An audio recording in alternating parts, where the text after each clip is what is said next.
तो दोस्तों आप सब बढ़िया होंगे, आशा करते हैं। तो बढ़िया ही हो, आप बोर्ड के एग्ज़ाम की तैयारी अच्छे से करें। तो आज हमारी हेडिंग है विद्युत ऊर्जा।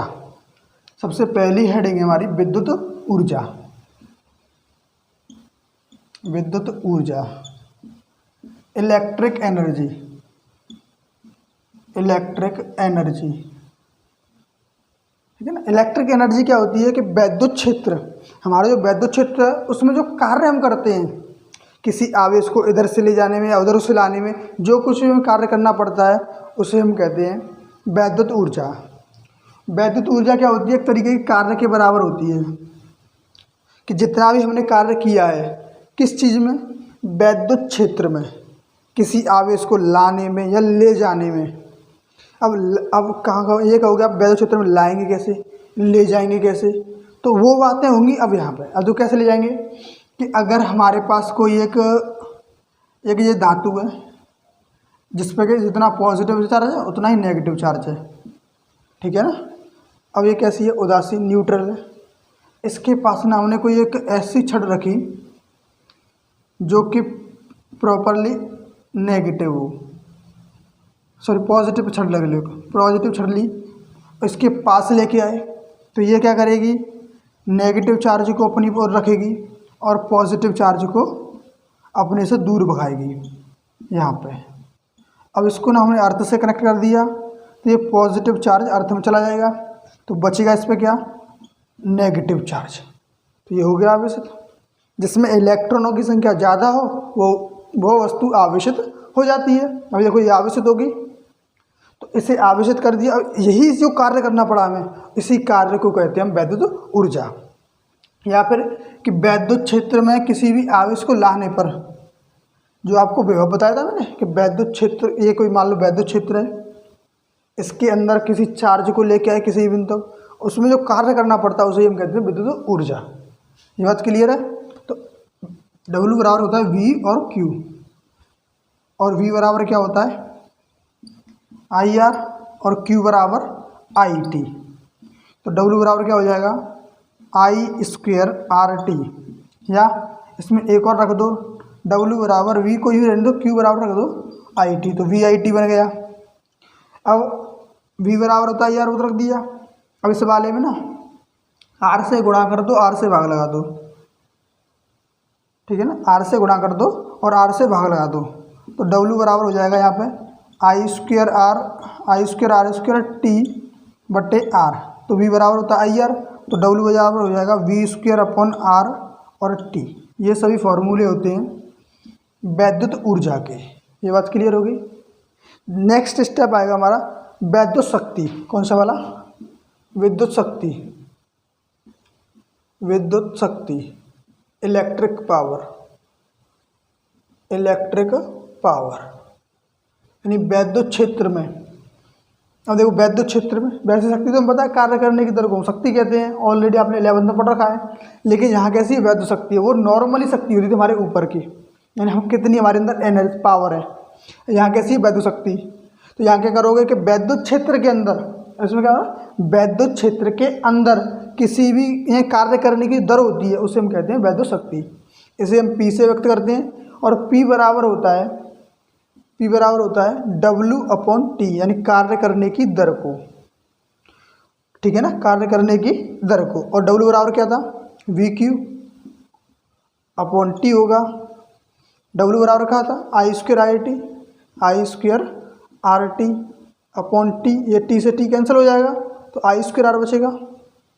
फिर और भी है, एक था V²/RT, ये बचेगा V²/R, ठीक है ना। अगर एक और था W बराबर VIT रहोगे तो क्या बचेगा P बराबर VI। तो ये सभी पावर के फॉर्मूले हैं। इसका जो मात्रक होता है वो होता है वाट। क्या होता है, वाट। और भी मात्रक होते हैं, जूल पर सेकंड, और कह सकते हो जूल पर सेकंड। और इसकी जो विमा होती है वो होती है mL2T-3, ये इसकी विमा होगी, ठीक है ना। ये बात क्लियर है। चलो अब आते हैं वैद्युत चालकता। किस है वैद्युत चालकता, इधर देख लेते हैं। वैद्युत चालकता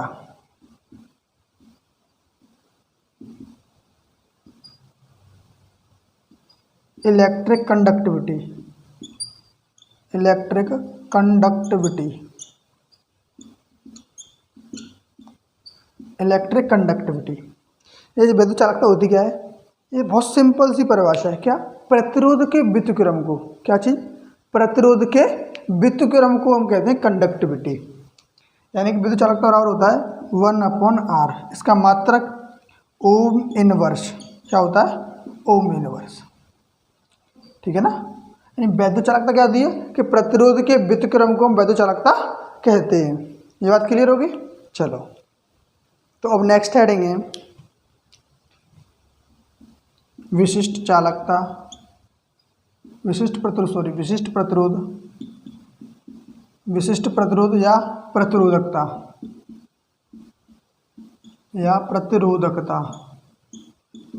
देखो विशिष्ट प्रतिरोध यानी स्पेसिफिक रेजिस्टेंस और रेजिस्टिविटी,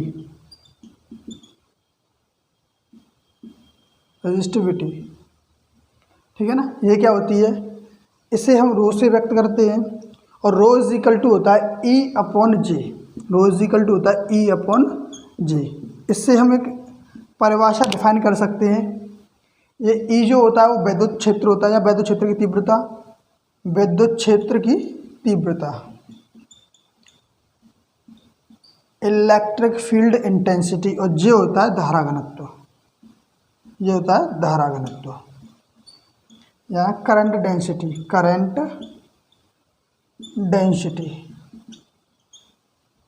ये होता है इलेक्ट्रिक फील्ड इंटेंसिटी,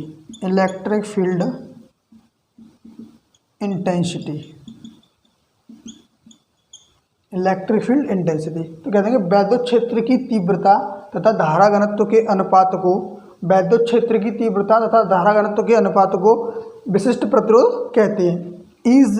देखो इज इक्वल टू होता है विभव में और वैद्युत क्षेत्र की तीव्रता में संबंध होता है V/L के बराबर, और J बराबर होता है I/A।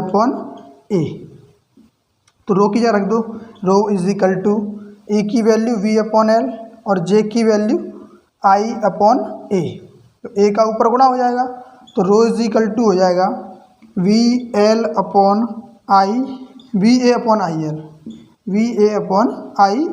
देखो V/I क्या होता है? R के बराबर, तो रो इज इक्वल टू होगा RA/L। तो यहाँ से निकल के आता है विशिष्ट प्रतिरोध। और इसकी एक और डेफिनेशन आप बना सकते हो। वो डेफिनेशन क्या है कि जो रो दे रखा है आपको, रो क्या होता है? विशिष्ट प्रतिरोध। रो क्या होता है? सॉरी, यहाँ से रो होता है वो विशिष्ट प्रतिरोध होता है। तो इसे एक और ऐसे कह सकते हो कि L की वैल्यू आप 1 मान लो और A की वैल्यू आप 1 मान लो। ये कब है? जब आपको फॉर्मूला याद है विशिष्ट प्रतिरोध का। ठीक है ना। तो क्या कहोगे? एकांक लंबाई के चालक तार तथा उस एकांक क्षेत्रफल के, एकांक लंबाई तथा एकांक क्षेत्रफल के चालक तार में उपस्थित, अब बचेगा क्या? देखो रो इज इक्वल टू क्या आएगा? R के बराबर आएगा। रो इज इक्वल टू R के बराबर, क्योंकि A की वैल्यू 1 और L की वैल्यू 1 रख दी। तो एकांक लंबाई तथा एकांक क्षेत्रफल के चालक तारों में उपस्थित प्रतिरोध की जो मात्रा होती है उसे हम कहते हैं विशिष्ट प्रतिरोध। ये बात क्लियर होगी। उसे हम अब नेक्स्ट हेडिंग है हमारी प्रतिरोध की तार पर निर्भरता, प्रतिरोध की तार पर निर्भरता, प्रतिरोध की तार पर निर्भरता।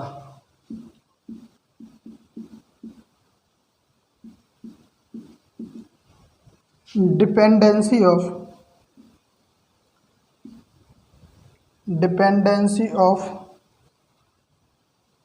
वायर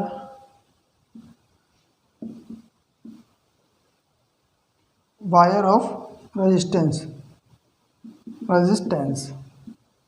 यानी कि अगर कोई चालक तार है और वो हीट हो रहा है बहुत ज़्यादा, तो उसके प्रतिरोध में क्या प्रभाव पड़ेगा।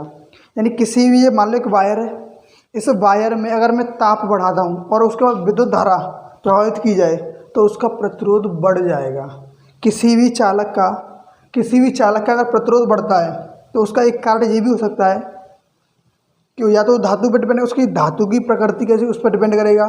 दूसरी बात ये भी हो सकता है कि वो कितना हीट हो रहा है, अगर वो ज़्यादा हीट हो रहा है तो उसका प्रतिरोध 100% बढ़ेगा। यानी किसी भी तार का अगर तापमान बढ़ा है तो उसका प्रतिरोध भी बढ़ेगा। तो ये इसका फॉर्मूला होता है RT is equal to R not और ब्रैकेट में 1 प्लस एल्फा टी। ठीक है ना, ये फॉर्मूला होता है इसका। ये इस तरीके से इस पर डिपेंड करता है। यानी आर टी कहता है मतलब सिंपल उसका प्रतिरोध, कोई वायर हीट नहीं हुआ था उस टाइम इसका प्रतिरोध ये आर नॉट था। और जब टी टेम्परेचर दे दिया गया उस ये अल्फ़ा क्या होता है, वो होता है ताप गुणांक, टेम्परेचर कोफिशिएंट। यानी अल्फ़ा होता है वो होता है ताप गुणांक, ताप गुणांक। और टेम्परेचर कोफिशिएंट। ठीक है ना, ताप गुणांक क्या होगा अल्फ़ा। और टी जो होता है वो होता है ताप, टेम्परेचर। ठीक है ना, ताप क्या होगा टेम्परेचर, ताप गुणांक, temperature coefficient R not. T temperature के बाद उसका रेजिस्टेंस है प्रतिरोध, आर नॉट प्रारंभ में उसका प्रतिरोध। अगर हमें चाहिए अल्फ़ा, अगर हमें चाहिए अल्फ़ा को उसका, मान लो हमें दे रखा है कि टी टेम्परेचर दे रखा है कि टी टेम्परेचर इतना है, मान लो 23 डिग्री या 24 डिग्री जो भी है, और उस पर उसका प्रतिरोध दे रखा है, उसका प्रारंभिक प्रतिरोध दे रखा है, तो ये बताओ उस धातु का ताप गुणांक कितना होगा। तो इसे सॉल्व करोगे तो R T is equal to R not plus R not alpha T. ठीक है ना, इसका अंदर गुणा कर दिया। अब इसको इधर लेके जाएंगे तो आर टी माइनस के R not is equal to R not alpha T. अब एल्फा की वैल्यू चाहिए तो ये हो जाएगा आर टी माइनस के R not upon R not into T. ये इसका फॉर्मूला होता है ताप गुणांक का, टेम्परेचर कोफिशिएंट का। ये बात क्लियर है। चलो इसका स्क्रीनशॉट ले लो। अब हमारी नेक्स्ट हेडिंग है सेल का आंतरिक प्रतिरोध। देखो हम कैसे पता करेंगे किसी भी सेल का आंतरिक प्रतिरोध कितना है, कैसे पता पड़ेगा कि हाँ सेल का भी आंतरिक प्रतिरोध होता है। सेल का आंतरिक प्रतिरोध, सेल का आंतरिक प्रतिरोध, internal resistance, internal resistance of cell. कैसे पता करेंगे वो किसी भी सेल का आंतरिक प्रतिरोध होता है। तो सेल का आंतरिक प्रतिरोध बताने के लिए उसमें जो अंदर जो डाइल्यूट भरा होता है, जो सांद्रता वाला पदार्थ होता है ना, जो घोल भरा होता है इसके अंदर। मान लो ये एक हमारा सेल है, ये कुछ इस तरीके सेल है, इसमें एक एनोड की छड़ है तो दूसरी कैथोड की छड़ होगी कोई। ये मान लो एक कैथोड की छड़ है, ये एनोड है और एक कैथोड है। ठीक है ना। अब इनके अंदर एक डाइल्यूट भरा होगा, एक घोल, ये घोल है ना, इस घोल में, इस घोल के कारण जो भी धारा के मार्ग में रुकावट आती है, यानी इस घोल के कारण धारा के मार्ग में जो भी रुकावट आएगी उस रुकावट को ही हम कहते हैं सेल का आंतरिक प्रतिरोध। उसी के कारण हमें पता है सेल का आंतरिक प्रतिरोध होता है। ठीक है ना। दूसरी बात, अब सेल का आंतरिक प्रतिरोध किन किन चीज़ों पर निर्भर करता है। सेकंड पॉइंट क्या है कि सेल का आंतरिक प्रतिरोध, सेल का आंतरिक प्रतिरोध, आंतरिक प्रतिरोध निम्न बातों पर निर्भर करता है, निम्न बातों पर निर्भर करता है।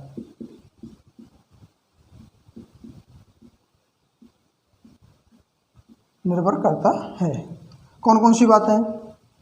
सबसे पहला नंबर है कि सेल की जो प्लेटें होती हैं, सेल में जो प्लेटें होती हैं ना, छोटी छोटी प्लेट लगी होती हैं, उन प्लेटों की और दूरी, वो दूरी के समानुपाती होता है। यानी प्लेटों की दूरी और बढ़ेगी तो प्रतिरोध बढ़ेगा, सेलों की दूरी घटेगी तो प्रतिरोध घटेगा। लेकिन ऐसा नहीं कर सकते प्लेटों को हम जॉइंट कर दें। एक फिक्स डिस्टेंस होती है, उससे अगर कम करेंगे तो बैटरी ब्लास्ट होने के चांसेस 99% हो जाते हैं। तो ज़्यादा पास ही नहीं कर सकते, लेकिन एक डिस्टेंस होती है उसके पास ही तक हम रख सकते हैं। ठीक है। दूसरी बात आती है उनके प्लेटों का क्षेत्रफल। उन प्लेटों के क्षेत्रफल के वो व्युत्क्रमानुपाती है। अगर प्लेटों का क्षेत्रफल बढ़ेगा, जितना ज़्यादा हम प्लेटों का क्षेत्रफल बढ़ाएंगे उतना ही प्रतिरोध कम होगा। और जैसे प्रतिरोध अगर हम क्षेत्रफल घटाते हैं या अगर हम क्षेत्रफल उन प्लेटों का घटाते हैं तो प्रतिरोध हमारा बढ़ जाएगा, यानी कि उन प्लेटों के क्षेत्रफल के व्युत्क्रमानुपाती होता है। तो नंबर 3 है उसकी सांद्रता, यानी उसके गाढ़ेपन की जो माप होती है। जैसे इनके अंदर ये गाढ़ापन है, ये सांद्रता भरी हुई है। अगर ये लिक्विड पतला होगा तो उसका इंटरनल रेजिस्टेंस, उसका आंतरिक प्रतिरोध कम होगा, और ये अगर बढ़ जाएगा तो उसका आंतरिक प्रतिरोध भी बढ़ जाएगा। ठीक है। तीसरी बात, उनमें जो प्लेटें लगी हुई हैं और वो अपघट्ट भरा हुआ है, जो अपघट्ट भरा हुआ है ना, इसकी नेचर कैसा है, इसकी प्रकृति कैसी, उस प्रकृति पर भी निर्भर करता है। ये बात हो गई।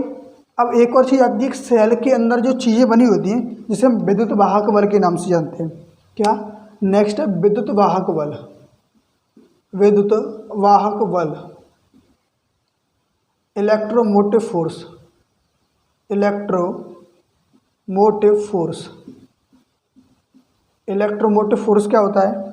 सेल का आंतरिक प्रतिरोध।